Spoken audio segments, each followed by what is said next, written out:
applaudir à vous.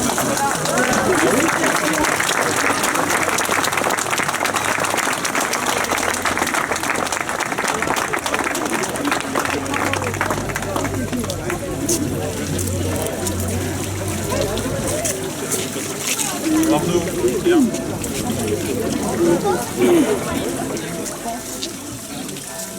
Bon, eh bien, je pense que nous pouvons inaugurer officiellement cette fontaine, mais aussi la rénovation de la place Saint-Gervais et le début d'une grande réflexion autour des trois quartiers. Merci, monsieur Noué.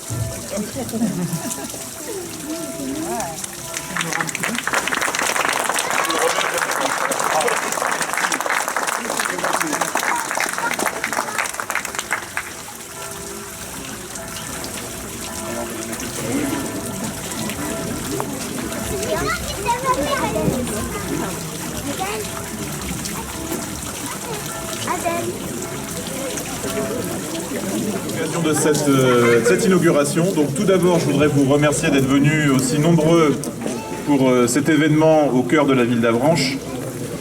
Et plus qu'un discours, c'était tout d'abord faire allusion à ce que représente pour nous, élus d'Avranches, le réaménagement de cette place. Pour nous, élus de la ville d'Avranches, mais aussi pour les habitants, je l'espère. En effet, nous ne sommes pas n'importe où dans Avranches. Nous sommes au cœur de la ville gallo-romaine d'Avranches, qui ne s'appelait pas Avranches il y a 2000 ans, mais qui s'appelait Légédia. En effet, les Abrincates, qui ont donné plus tard leur nom à la ville d'Avranches, habitaient une ville qui s'appelait Légédia. Et cette ville Légédia, qui est née sans doute peu de temps après la conquête romaine, c'est-à-dire au 1er siècle avant Jésus-Christ, donc il y a plus de 2000 ans, avaient commencé les travaux d'aménagement de leur ville exactement là où nous nous trouvons. C'est-à-dire que si on avait le pouvoir de nous projeter dans le passé, de mettre le curseur de cette machine à voyager dans le temps 2000 ans en arrière, eh bien nous serions au milieu de cette ville antique de Légédia, donc la ville des Abrincates qui est devenue Avranches.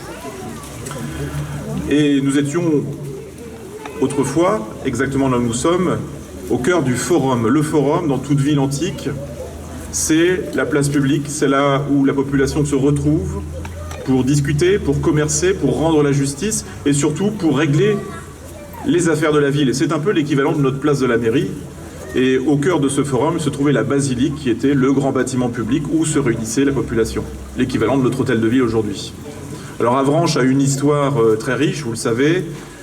Le christianisme est arrivé très tôt, dès le IVe siècle après Jésus-Christ, et à l'emplacement de la basilique antique, on a construit une église, qui est cette église Saint-Gervais, que nous avons aujourd'hui sous les yeux. Alors pas tout à fait celle-ci, puisque celle-ci est beaucoup plus récente. Vous le savez également, elle a été reconstruite au XIXe siècle, avec ce joyau, cette tour absolument remarquable, qui s'élève à plus de 70 mètres d'altitude, et qui est un véritable chef-d'œuvre de l'art de tailler la pierre, cette pierre dont je vais vous parler dans quelques instants, qui est le granit que nous avons utilisé pour cette fontaine. Alors si on revient quelques instants sur le nom de Légédia, d'où vient ce nom? En fait, ce que l'on croit savoir aujourd'hui, et là je me réfère aux études qui ont été réalisées par Daniel Levalet notamment, que vous connaissez tous très très bien, qui est aussi un enfant d'Avranches, qui est né à quelques pas d'ici, à quelques vingtaine de mètres d'ici, dans une maison qui a été rasée pour construire la rue Saint-Gaudens. Les vieux Avranchinés s'en souviennent. Eh bien, Légédia, c'est le nom tout simplement d'une source, d'un point d'eau, qui a été divinisé par les premiers Abrincates, qui ont décidé donc de placer leur ville sous la protection de cette divinité, de cette déesse, qui était concrètement présente dans la ville à travers l'eau. L'eau qui, bien évidemment, dans toute culture, dans toute civilisation, est indispensable à la vie et à l'implantation humaine. Donc vous voyez qu'aujourd'hui, symboliquement, il faut retenir deux choses. C'est que tout d'abord, nous sommes là où la ville d'Avranches a commencé, exactement au même endroit, et que nous remettons en valeur cette eau qui est à l'origine de tout, et notamment de cette agglomération dans laquelle nous habitons aujourd'hui. En effet, l'eau, c'est à la fois Légédia, mais c'est la vie, surtout dans un contexte mondial où nous prenons conscience petit à petit que notre environnement est une chose fondamentale pour la survie de l'espèce humaine et que l'eau est probablement la première chose à préserver. Et cette eau qui est ici, elle ne vient pas de n'importe où, c'est pas de l'eau du robinet, c'est de l'eau qui est elle aussi sous vos pieds puisqu'elle est pompée dans un puits qui est situé exactement à l'emplacement du jeune homme, ici avec sa magnifique patinette rose. Voilà. Donc on est dans une logique vraiment durable, puisqu'on réutilise l'eau d'Avranches, l'eau qui est utilisée depuis 2000 ans, pour faire fonctionner cette fontaine, qui amène donc cette vie qui renaît sur la place Saint-Gervais. Puisque, en effet, comme l'a dit M. Doué il y a quelques instants, le geste architectural que nous avons réalisé ici, c'est bien un geste de refondation de la ville. On déplore tous depuis quelques années de voir ce quartier, ces 3 quartiers comme on les appelle, dépérir avec ces commerces qui s'en vont peu à peu, ces habitations qui se dégradent et puis cette ville qui se meurt dans ce secteur d'Avranches. Eh bien, par la création de cette fontaine au milieu de cette place rénovée, eh bien, nous avons l'ambition de faire revivre le quartier. Nous en avions longuement parlé pendant notre campagne électorale. Eh bien voilà, ce premier geste est réalisé et nous espérons que d'autres encore vont suivre. Juste pour terminer ces quelques mots d'inauguration, je voudrais saluer l'ensemble des entreprises qui ont travaillé à ce projet, donc l'entreprise Eurovia qui a réalisé les travaux d'aménagement de la place elle-même, et puis surtout l'entreprise Mario. J'ai fait connaissance de M. Mario il y a quelques instants, mais j'ai suivi avec beaucoup d'intérêt ce chantier. M. Mario qui est granitier, je pense qu'on peut présenter les choses ainsi, installé à Réfuveil, donc tout près d'Avranches, et qui exploite ce matériau extrêmement noble qui est le granit de la baie du Mont-Saint-Michel. En effet, nous avons un granit, un matériau de construction remarquable, que l'on va rencontrer dans une zone relativement restreinte, qui va de Chauzé à Carole en allant jusqu'à Vire et en passant par Villedieu, que l'on a sous nos pieds ici à Avranches et qui file sur cette crête que vous connaissez et qui part en direction de Mortain, et puis qu'on retrouve dans la région de Saint-James. C'est un granit extrêmement ancien qui a 560 millions d'années, c'est un des plus anciens que l'on trouve à l'échelle planétaire et en France, et surtout un granit de très très bonne qualité qui a été exploité très tôt par nos prédécesseurs, notamment par ces imbrincades qui ont aménagé la ville d'Avranches. Si vous allez faire un tour du côté du musée, vous découvrirez des fragments de colonnes qui sont faits de ce même matériau. Si vous allez au Mont-Saint-Michel, eh bien ce granit, vous le retrouverez partout, puisque le Mont-Saint-Michel est précisément construit avec ce même granit. Si vous allez à Mortain, pour voir la collégiale, si vous allez à Granville, voir Notre-Dame de Granville, ou simplement si vous regardez cette architecture qui est omniprésente à Avranches, eh bien vous avez face à vous un matériau de construction d'une grande noblesse, d'une grande résistance, qui se travaille plutôt bien, même si, bien évidemment, on a toujours quelques soucis dans la réalisation d'un travail, et surtout un matériau qui mérite d'être revalorisé. En effet, l'ère du parpaing ayant connu un avènement à une époque relativement récente, eh bien nous sommes convaincus, Arnaud et moi, mais aussi M. Mario, bien évidemment, que ce granit mérite d'être remis en avant. Et à travers la réalisation de cette fontaine, eh bien nous sommes fiers de dire qu'il y a dans notre région des savoir-faire, des entreprises qui maîtrisent leur métier. Alors certes, on ne taille plus le granit comme il y a 2000 ans, comme il y a 1000 ans. Aujourd'hui, on a des technologies de pointe qui permettent de réaliser ce type de forme extrêmement fine, extrêmement précise. Et par conséquent, ce travail qui est celui, certes, de l'architecte, qui est issu aussi de la volonté politique des élus, eh bien c'est aussi le résultat d'un savoir-faire. Du savoir-faire d'un tailleur de pierre, granitier, qui est fier aujourd'hui eh bien, de pouvoir montrer une réalisation noble, intelligente, au cœur d'une ville vieille de 2000 ans. Donc pour toute cette raison, je voudrais aussi qu'on vous applaudisse pour ce travail extrêmement abouti.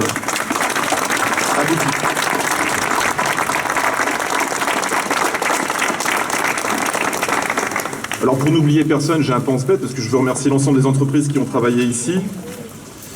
Remercier donc l'entreprise Eurovia, l'entreprise Mario, l'entreprise qui a installé la fontaine, le mécanisme qui permet à l'eau de circuler en circuit fermé, donc qui s'appelle Aquasys, et puis l'entreprise Big Mats.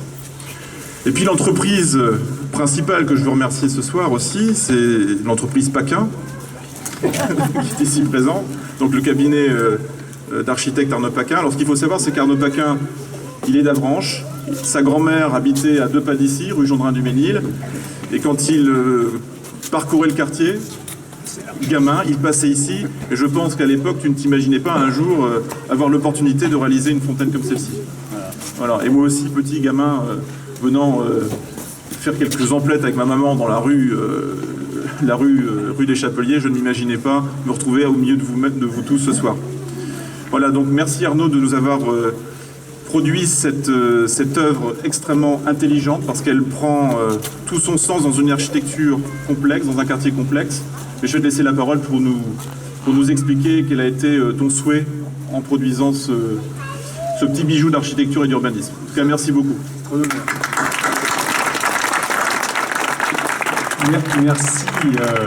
Merci David, Nicolas, d'avoir d'abord fait le projet, et on en avait un peu parlé, et merci aux élus, Philippe Lourd, et d'avoir porté le projet, puisqu'il n'y a pas de réalisation architecturale sans projet, sans programme.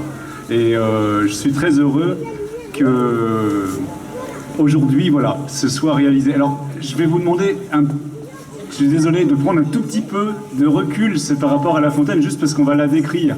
Et je voudrais décrire, non pas... parce que moi je me positionne de manière tout à fait humble par rapport à ça, au sens où je me mets en filiation par rapport à quelque chose qui existait déjà à Avranches, c'est-à-dire le bassin. C'est pour ça que je voudrais qu'on prenne un peu de recul, qu'on regarde le bassin qui se trouve à la hauteur des genoux. Voilà. Et féliciter d'abord, et encore une fois, l'entreprise Mario, parce que il y avait un enjeu, un vrai défi, qui était d'abord de remettre en valeur un bassin qui était stocké. Donc le bassin, c'est vraiment ce qui recueille l'eau à la base. Et ce bassin était en dépôt au jardin de l'évêché, en contrebas de la plateforme, à un endroit où il n'était pas vraiment mis en valeur. Et surtout, il était complètement délabré et cassé. Alors et l'entreprise Mario a réussi, on a ciselé, repris ce bassin, on l'a diminué dans son diamètre pour en faire, vous voyez, cet objet qui aujourd'hui est tout à fait cohérent. Et vous savez, il y a vraiment eu du travail de rénovation qui aujourd'hui, comme tout beau travail, ne se voit plus. Puisque la rénovation est, à mon avis, assez parlante, assez réussie.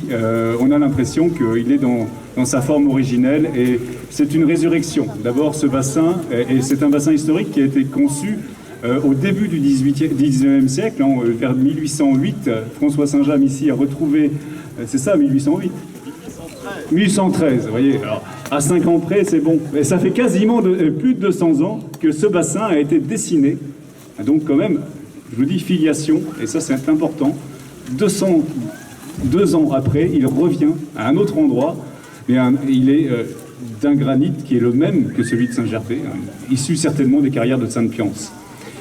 Des carrières qui n'existent plus aujourd'hui, et on a recherché avec Monsieur Mario la veine de granit qui soit la plus proche, donc celui-ci, pour la partie qui est donc en création, qui est au bout, au sommet de l'ancienne base granit, qui est donc au milieu du bassin juste avant le rétrécissement. J'ai créé un petit rétrécissement pour porter la vasque.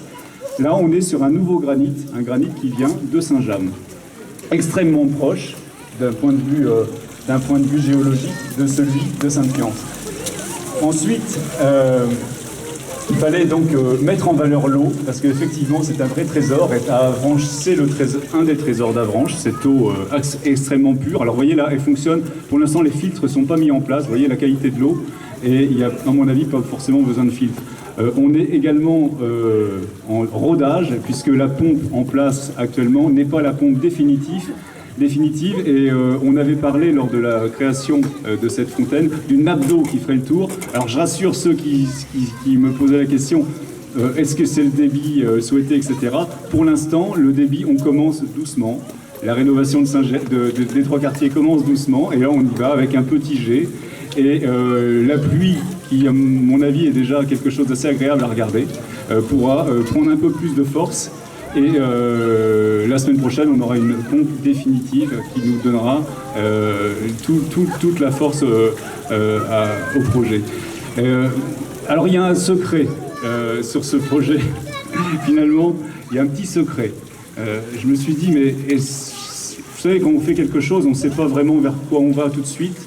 Les éléments, je les ai dessinés les uns après les autres. Ils se sont assemblés les uns après les autres. Alors, il y a une composition générale qui est venue et qui est largement inspirée de ce qu'on a derrière nous, qui est vraiment le personnage principal, c'est-à-dire Saint-Gervais, comme l'a dit David Nicolas. Le secret, c'est d'avoir encoffré l'eau dans ces bouquets de volutes qui sont largement, on va dire, rapportés de l'église, et d'avoir coiffé tout ça d'une sphère, alors d'une boule, peut-on dire. Pourquoi une boule? On m'a posé la question, et c'est quoi? Qu'est-ce que ça veut dire? Alors, Finalement, la boule, c'est la forme parfaite. La sphère, c'est la forme parfaite. Et c'est une boule de granit. Alors, c'est vraiment la mise en valeur de l'objet, du matériau, granit. Et on l'a poli parce que, vous savez, quand c'est bouchardé, on voit un effet de... donc, il y a un effet il y a un travail sur la pierre. Les volutes sont bouchardés. Mais poli, on a quelque chose qui traverse la matière. Et cette matière est quasiment abstraite. Et alors, pourquoi cette boule, cette taille, et finalement, le diamètre de la boule, c'est 32,7 cm. Alors pourquoi 32,7? Je l'ai conçu petit à petit à cette taille-là, et il se trouve qu'on arrive à une unité de mesure ancienne, qui s'appelle le pied français ancien, qui date de Charlemagne. C'est 32,7 cm, et c'est l'unité de mesure des tailleurs de pierre, puisque les assises de pierre qui font nos fenêtres, on a derrière ici, sont toujours déterminées au pied. Donc voilà, le petit secret, il est là, c'est qu'on arrive et on porte à la fois la matière granite, on la porte à son sommet, et c'est elle qui vient dialoguer avec l'eau. Et je pense que c'est ce qu'on a voulu ici montrer, c'est ce mariage entre le granit et l'eau. C'est un peu ça à Avranches, quoi, quelque part. Voilà. Merci Arnaud.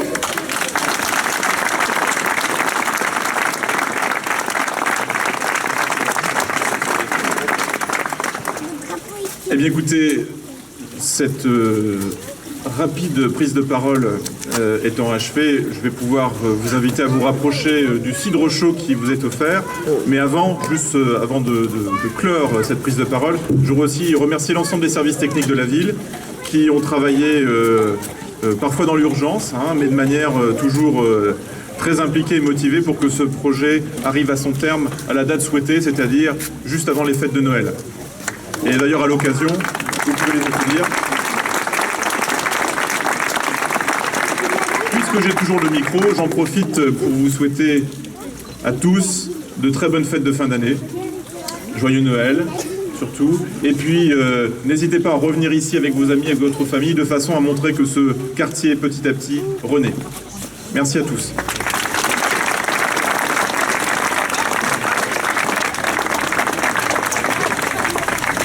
Le cidre chaud, c'est pas...